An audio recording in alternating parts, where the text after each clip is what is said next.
like I couldn't believe that vegetables cooked this way could taste so good.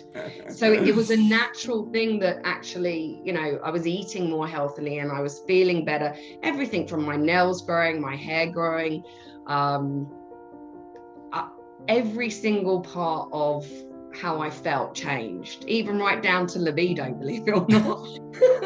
And my husband was the same. We both, we had more energy, we felt better. My skin, everything. I felt the difference everywhere.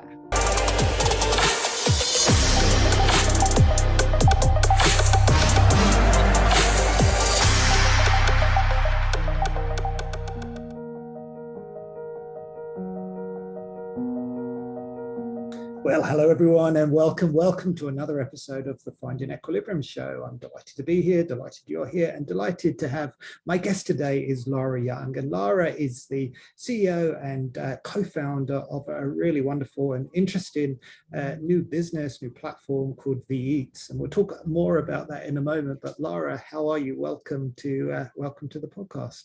Thank you, Lawrence. Happy to be here. I'm well. Good. New year, new start. You're looking very well, I have to say. When I spoke to you before Christmas, it was all before you get ready for the launch. I was thinking, golly, it feels like a million things to do, but you managed to get it done. And I managed to get it done. I don't know what I was thinking, launching a new business over the new year and a pandemic, but I managed to do it and get a few weeks of some downtime beforehand. So I feel good. I feel energized and ready. Wonderful. You certainly look energized and ready. So before we get into what VEats is, and I'm really keen to learn more about it, but let's just start by if I can ask you to introduce yourself to the audience for people who don't know you, don't know your work, because of course, VEats is really the outcome of your own personal journey to more of a plant-based lifestyle, and I'd love to understand that whole history. Sure.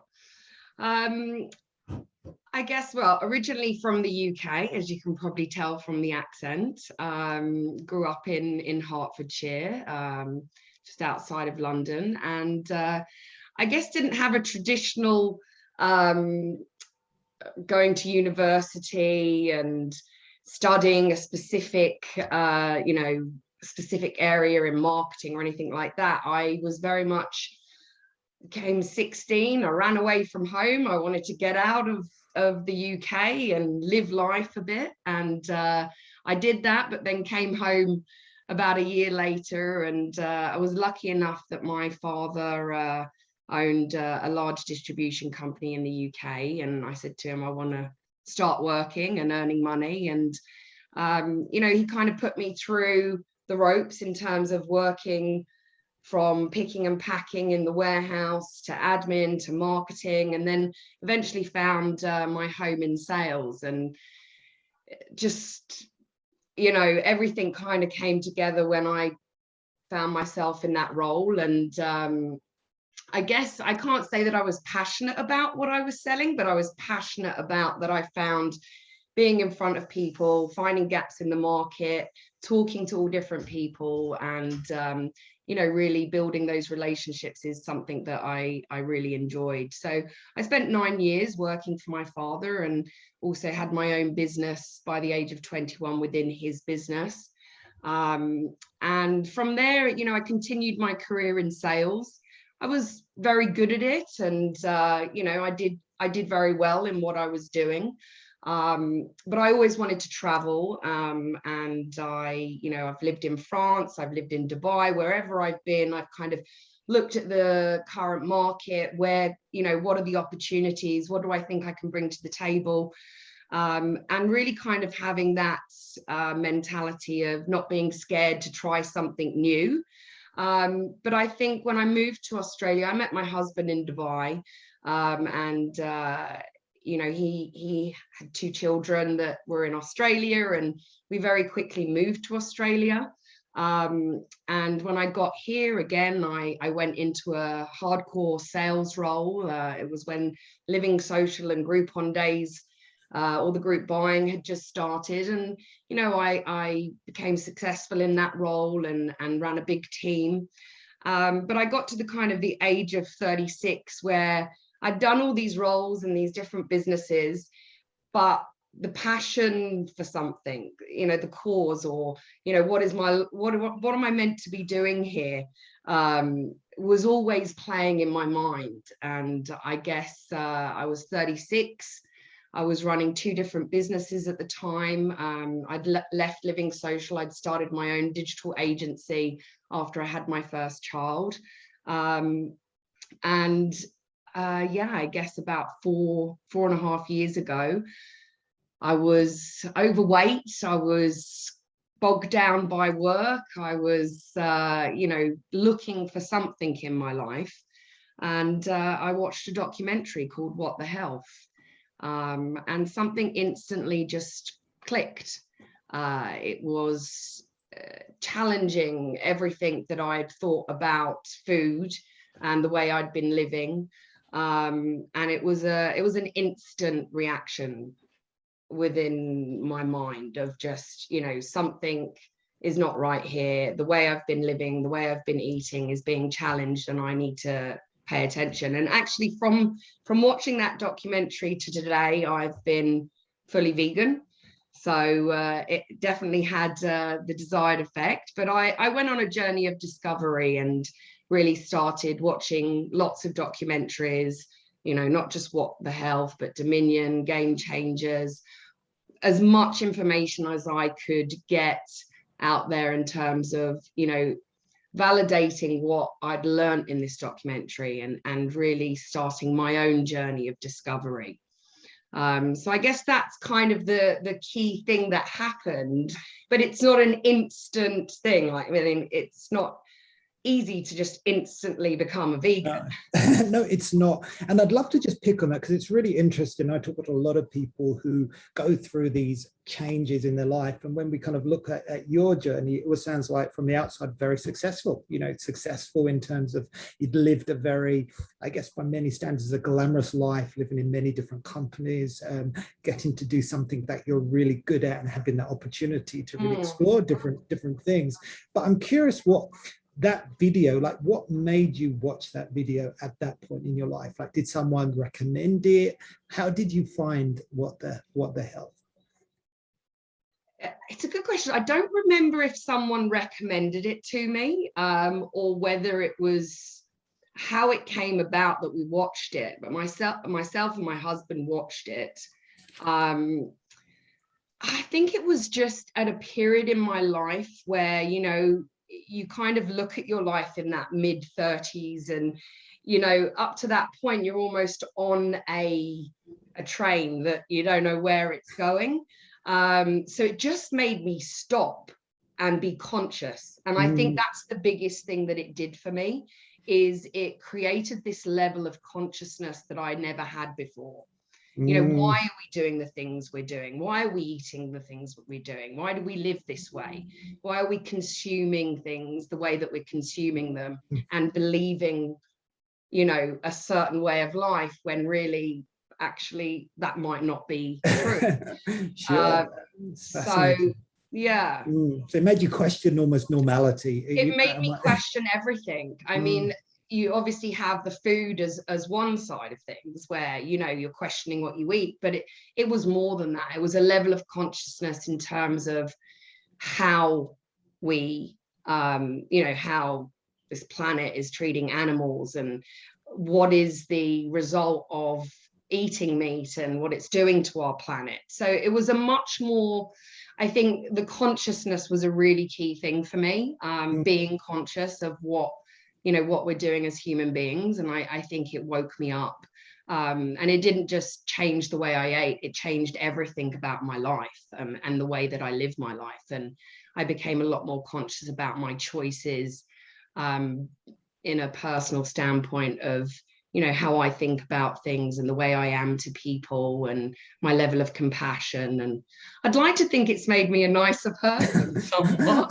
Yeah, or brought out the nicer side of it. It's very interesting on the food side of things, because I think one of the interesting things, and you know, I relate to a lot of what we said in terms of my own journey, and I found that the food is something we do have control over ourselves. You know, no Yes, one forces us to eat, so sure. it is a choice. There's lots of things in the world that we don't have complete control over. We can influence, but we don't have complete control.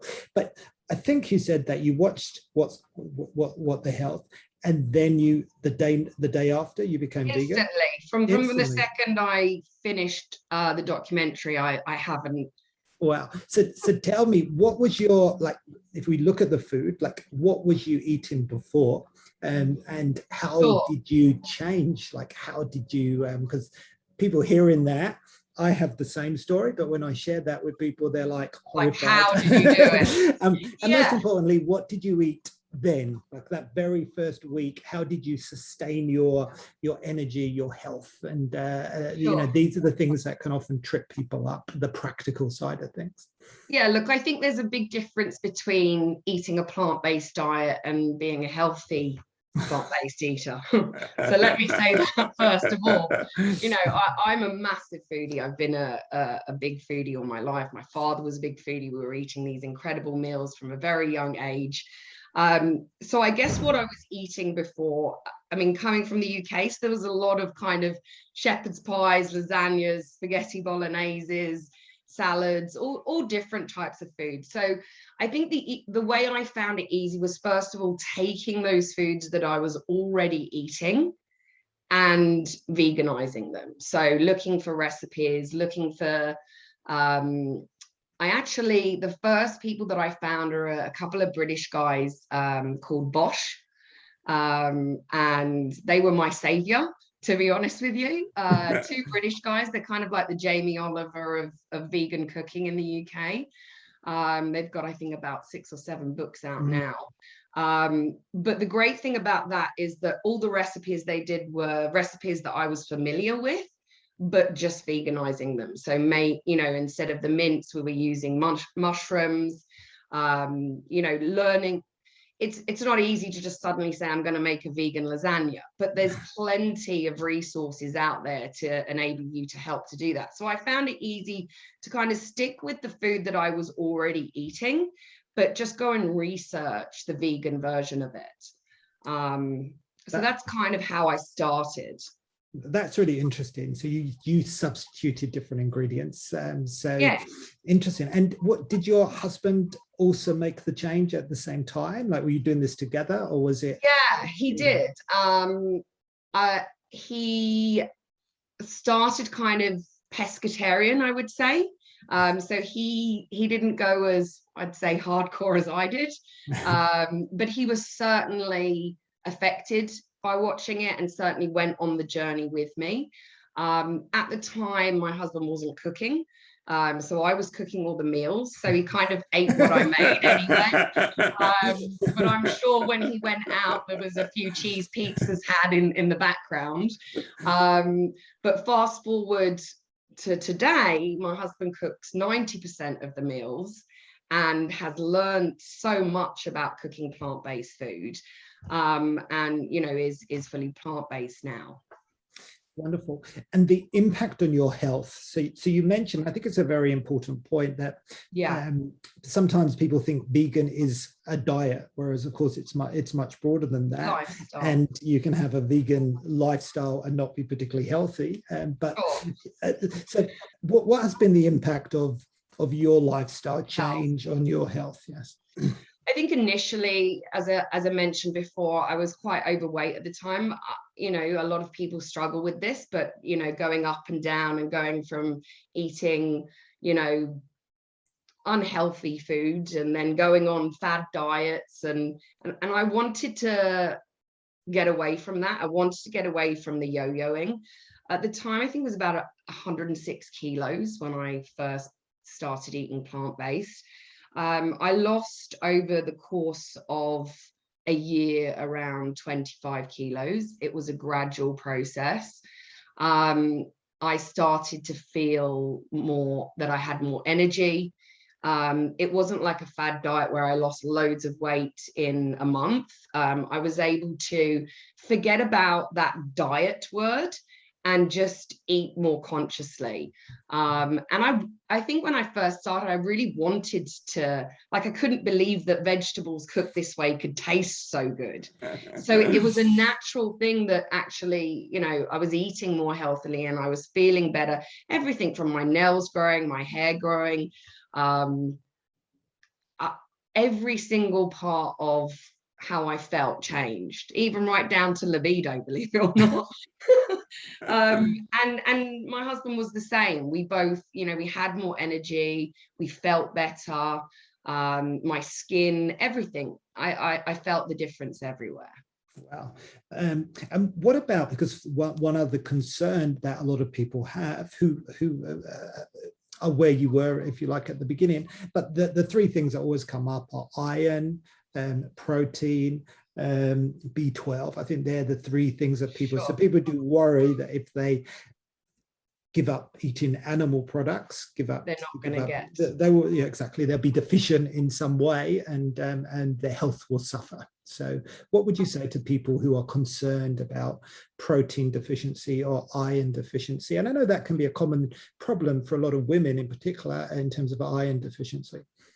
Look, I think it's all about knowledge at the end of the day, whether you're, you know, eating a fully plant-based diet or whether you're not.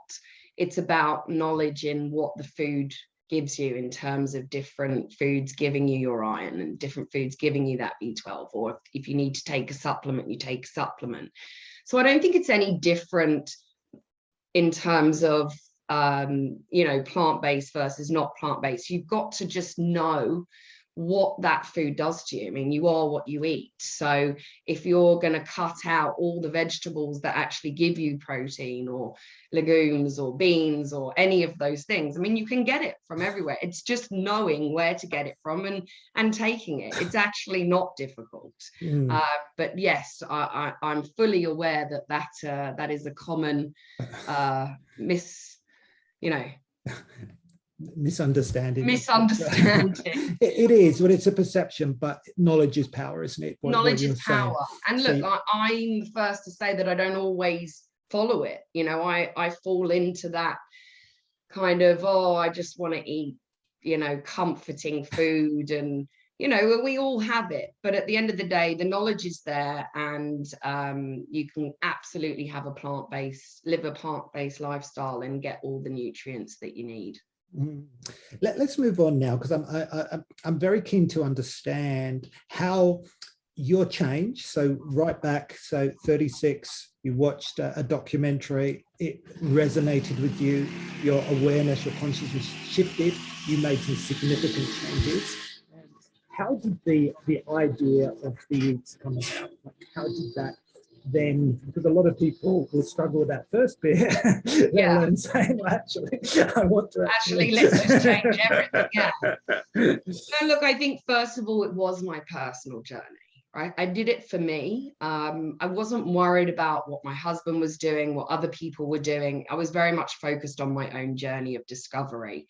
And I guess the first couple of years of being, you know, following a plant-based diet and transitioning into a fully vegan lifestyle was about me, and it was something that I wanted to do for myself. I'd never really had a passion before, so I think that in itself gave me meaning and purpose, that I was doing something for myself.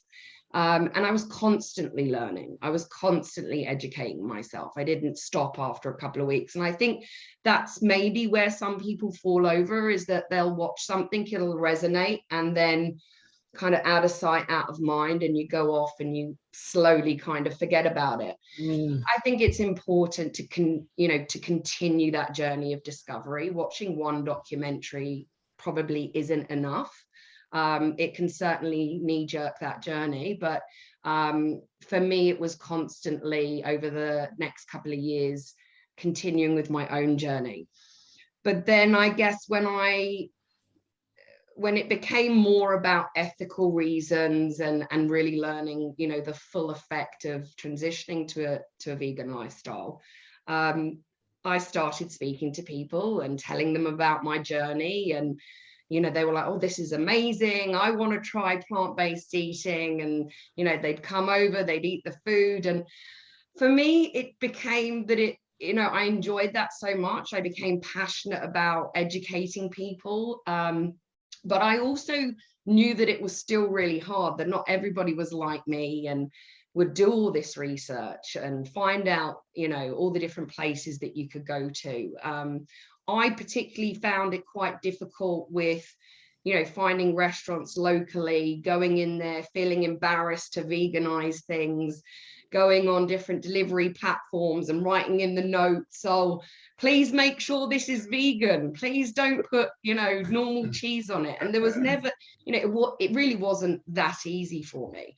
And I would spend hours speaking to people. Oh, if you go to this site, if you go to that. So I guess it wasn't enough for me to just be doing it myself anymore and talking to people about it. I wanted to combine all the knowledge that I had gained over my career in terms of what I was doing work-wise with what I'd learned over the last couple of years. And I wanted to find a way to make a real difference, and to not just change, my immediate family and friends and educate them, but, find a way that made it easy and accessible in everybody's life. So a few years ago, I think I was meditating at the time. And I came up with the concept initially of, just making a platform that made it easy. And then I started thinking around what are the key things that I've done over the last few years that I found difficult. And that's kind of where the VEats journey started. Wow. So take us on that journey. So you were meditating and had the idea. So what did you do? How did you develop? So now a lot of people in the audience will have their ideas in their head in terms of different. And they're like, where do we go from here? Exactly. Where do we go? So sure. What was your journey to turn this into a living and breathing business as it now is? Sure. So, I mean, at the time, for the last 8 years, I've run a successful digital agency. I'm really lucky to have found an amazing business partner, and co-founder, Susan McCarthy. She was, when I first met her, vegetarian. And I think I used the words, I don't trust a vegetarian or something crazy like that when I first met her. So when I started the journey of, moving to a plant-based diet, she came on that journey with me.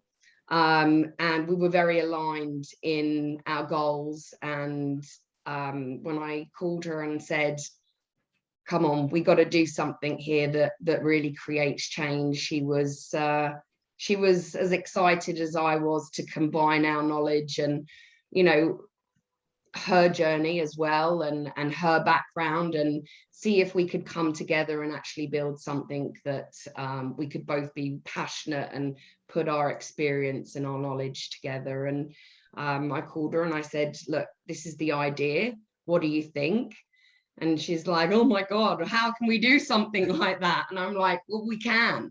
We absolutely can. We need to start by just figuring out, does that problem exist with everybody else, and how can we solve that problem?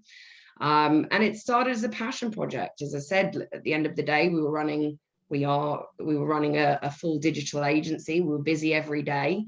And it was just about saying, okay, let's allocate some time initially to start talking about this.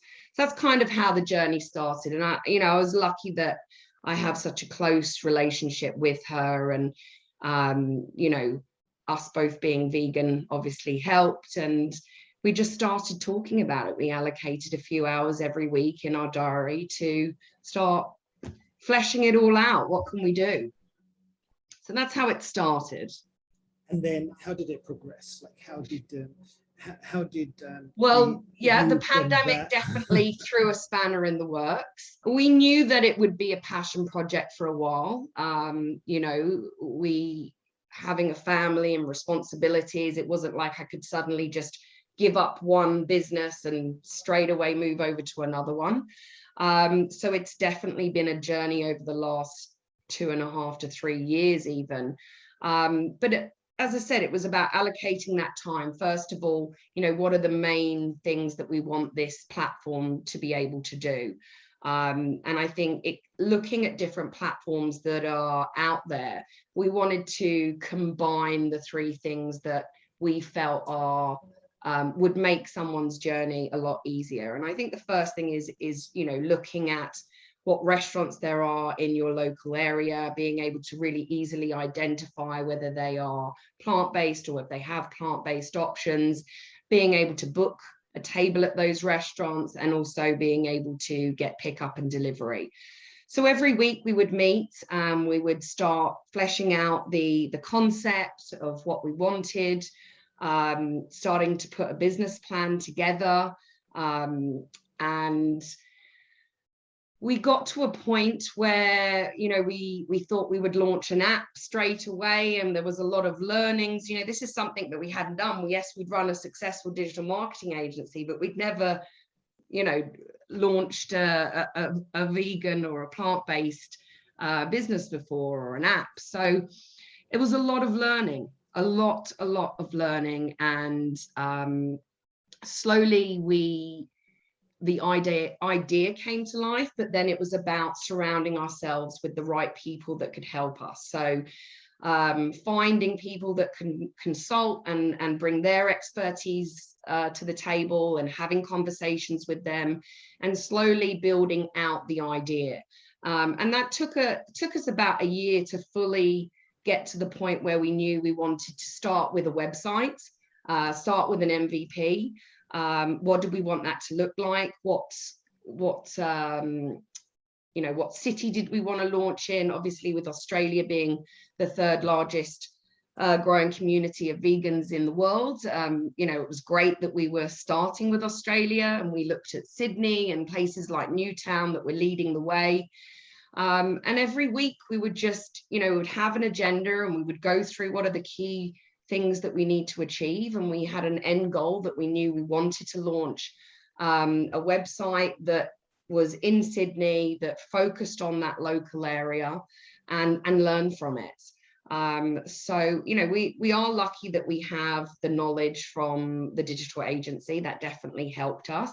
But we got consultants that had been in the industry, who were vegan, who had, you know, worked in different companies that were similar to what we were looking at doing, so got advice from them. And then kind of the last year was really where things kicked into gear, and building the team. And we started to build the team at the beginning of last year. We now have around 9 members in the team. We have amazing salespeople, as well as customer service and operations. And, you know, these are young, strong women and men, and just aligned in our goals. So I think it was key to kind of bring as many people in that believed in what we were doing. And yeah, just every single week, just going through point by point, what do we need to achieve, and slowly chipping away at it. And yeah, it's been a long time, but I think that's what it's about. It's just about knowing that this is where we want to get to, and slowly but surely, even if it is a passion project, just working every week to get to that end goal. Amazing. And the capital, did you invest in it yourself? Was that the primary? Yeah, so up to recently, it's been completely funded by myself and my business partner. We've had, obviously, people help along the way that have kindly donated their time to us. But recently we've signed with a VC firm, Bamford Capital, and that was really exciting. We managed to find someone that also was vegan and aligned with our values and what we wanted to do. And, you know, we took a lot of time to kind of look at different options, and we were really excited to find, you know, a company that really believed in what we were doing. So we signed with them, and we are raising capital this year. So that's exciting. But yeah, we managed to get things off the ground by funding it ourselves. So that's, you know, achievement in itself. Amazing. Yeah, really amazing. So for people, bring the proposition to life. So the VEats. So what can I? How can it help me as a customer, somebody who is seeking plant-based food in local restaurants, lives in this area? What's the proposition? The proposition is that, you know, we wanted to create a platform where plant-based food is the hero.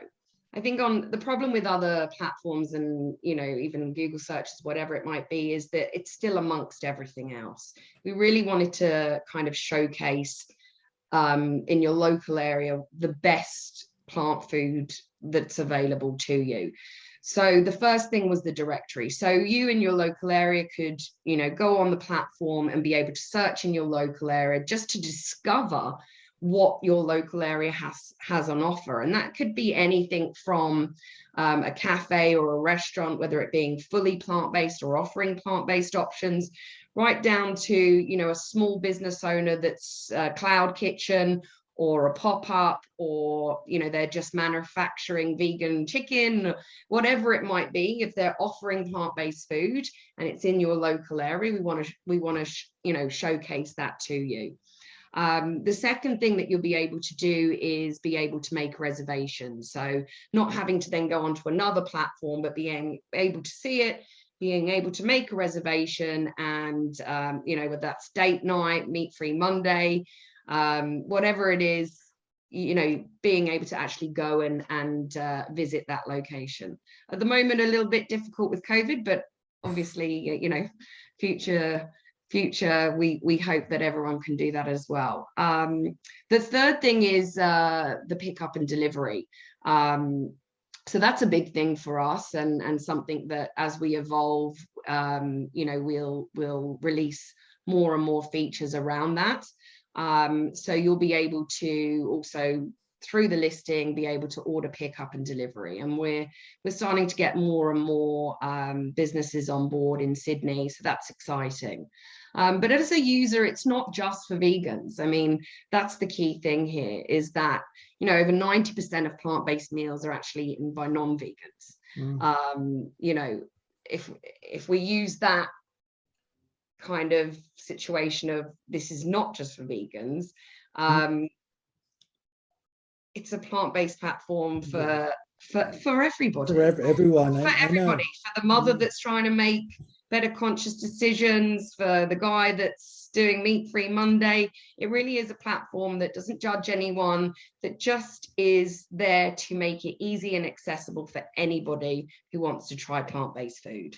Wonderful, wonderful. Yes, I think often we think it has to be an all or nothing, but what you're saying is it doesn't. You know, so some is better than everything. So yeah, cool, wonderful. So we're almost out of time. So where can people find out more about you and your work and VEats? What's the URL? Where else can people follow you?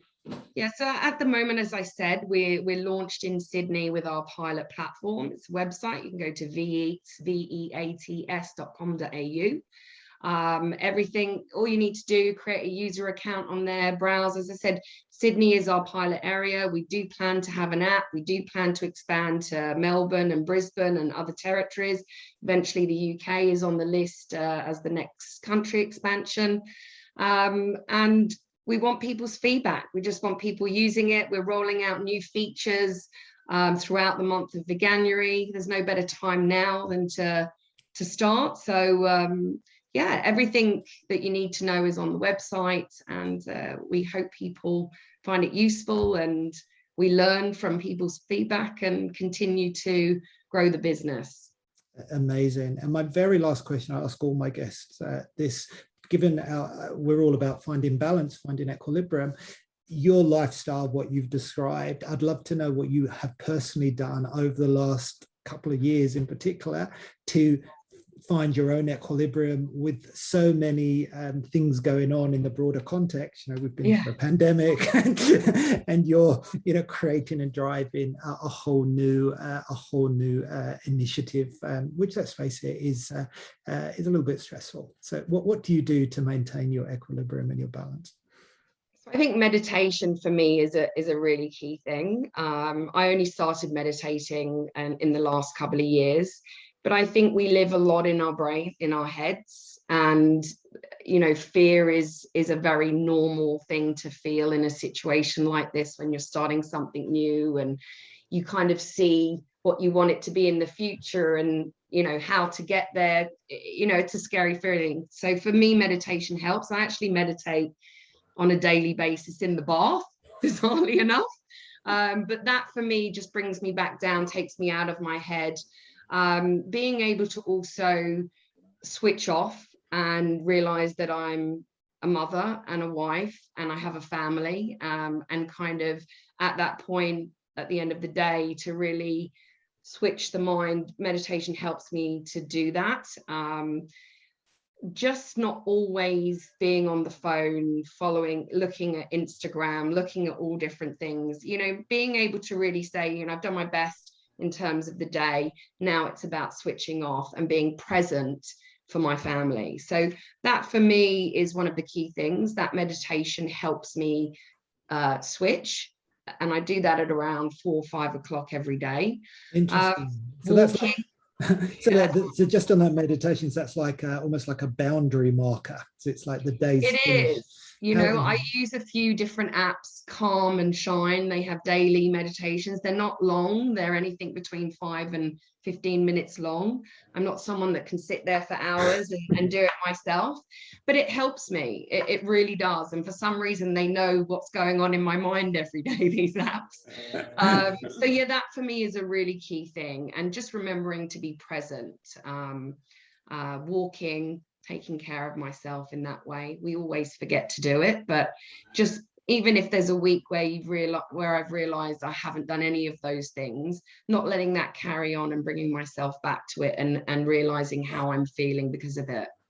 Wonderful. Well, thank you, Lara, for your time. I know how busy you are, and this week in particular, but I'd love to acknowledge you for the amazing work you've done. I mean, change is not easy, and just the personal changes that you made is highly inspiring and impressive. And then taking that knowledge and putting all the energy into the research that you've done, but then packaging that knowledge and using that to create something which is having a positive impact, and will continue to do that around the world. So I thank you. I acknowledge you, and it's been a great pleasure talking to you today. Thank you, Lara. Lovely to speak to you too. Thank you, Lawrence. Thank you. And thanks everyone for listening. See you next time. Bye now.